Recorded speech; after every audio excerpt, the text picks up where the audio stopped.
మకర రాశి వారికి గ్రామ దేవతల యొక్క ఆశీస్సులు, కులదేవతల యొక్క ఆశీస్సులు ఎలా పొందాలో ఈ వీడియోలో సవివరంగా సంపూర్ణంగా తెలుసుకుందాం.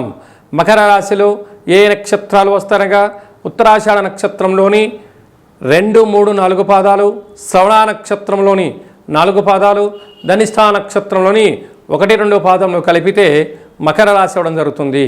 రాశాధిపతి శని భగవానుడు. వీరికి 2వ స్థానంలో రాహు సంచారించడం వలన డబ్బులు, లావాదేవీలు, ఇచ్చిపుచ్చుకునే వ్యవహారాల్లో చాలా జాగ్రత్తలు అవసరం. ఆహారాలు స్వీకరించే సమయంలో కానీ, ఔషధ సేవనం చేసేటప్పుడు కానీ చాలా తగు జాగ్రత్తలు అవసరం అని చెప్పి కూడా గుర్తుపెట్టుకోగలగాలి. కానీ ఒక వ్యాధికి ఒక రకమైన మందులు వేసుకున్నారనుకోండి, సైడ్ ఎఫెక్ట్స్ వచ్చి అనేక రకాల ఇబ్బందులు పడే పరిస్థితి అధికంగా ఉంటుంది. తస్మాత్ జాగ్రత్త. అలాగే తృతీయంలో శని భగవాను ఉండడం వలన తల్లిదండ్రుల యొక్క ఆశీస్సులు, గురువుల యొక్క ఆశీస్సులు, కులదేవతల యొక్క ఆశీస్సులు పొందే మానవ ప్రయత్నం చేయండి. అన్నింటా విజయం కలగడానికి చాలా సదావకాశాలు ఉంటాయి. పంచమ స్థానంలో శుక్రుడు సంచారం చేయడం వలన నూతనంగా వివాహమైన వారికి పుత్ర పుత్రికా సంతాన యోగము, చదువులు, అభివృద్ధి, బంగారు ఆభరణాలు, పిల్లలపైన పెట్టుబడులు, షేర్లు యోగదాయకం. 6వ స్థానంలో రవి భగవానుడు, అలాగనే దేవగురు బృహస్పతి సంచారం చేయడం వలన ఒక్కోసారి మీపైన మీకే నమ్మకం లేకపోవడం. ఇది చెయ్యొచ్చా చేయకూడదా, చేస్తే ఏమవుతుంది, చేయకపోతే ఏమవుతుంది, పెట్టుబడులు పెడితే ఏమవుతుంది, పెట్టుబడి పెట్టకపోతే ఏమవుతుంది అనేది మానసికమైన సంఘర్షణలో ఉండే పరిస్థితి ఉంటుంది. కనుక ఇలాంటి సంఘర్షణ ఉన్నప్పుడు స్వయం నిర్ణయం తీసుకోకపోవడము ఉత్తమోత్తమం.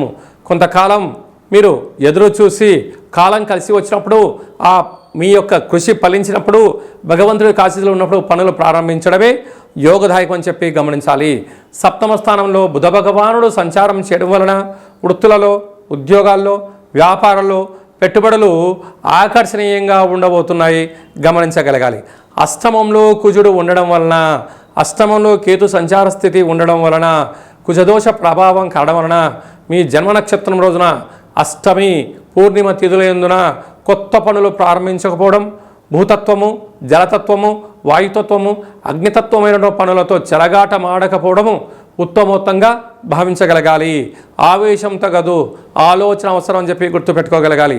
నీటి వ్యాపారస్తులు, ఆహార ఉత్పత్తులు, సేవారంగ కార్యక్రమాలు, స్వయం వృత్తులు, ఔషధ సేవనము, క్రయ విక్రయాలు చేసే వారందరూ కూడా అమ్మవారికి నీలం రంగు కలిగినటువంటి వస్త్రము, నీలం రంగు కలిగిన పుష్పాలతో అర్చన చేయడము, వీలైనంత వరకు జల పదార్థంతో కూడుకున్నటువంటి అంటే నీటిని దానం చేయడము, అమ్మవారి యొక్క దగ్గర విభూతిని కానీ నల్లటి కుంకుమను ఏర్పాటు చేసి ఆ నల్లటి కూష్మాణ దీపాన్ని ఏర్పాటు చేయగలిగినట్లయితే సకల మానసికమైన సంఘర్షణ దోషాలు తొలగి ఐశ్వర్యం మకర రాశి వారి సొంతం అవుతుందని చెప్పి కూడా గమనించాలి.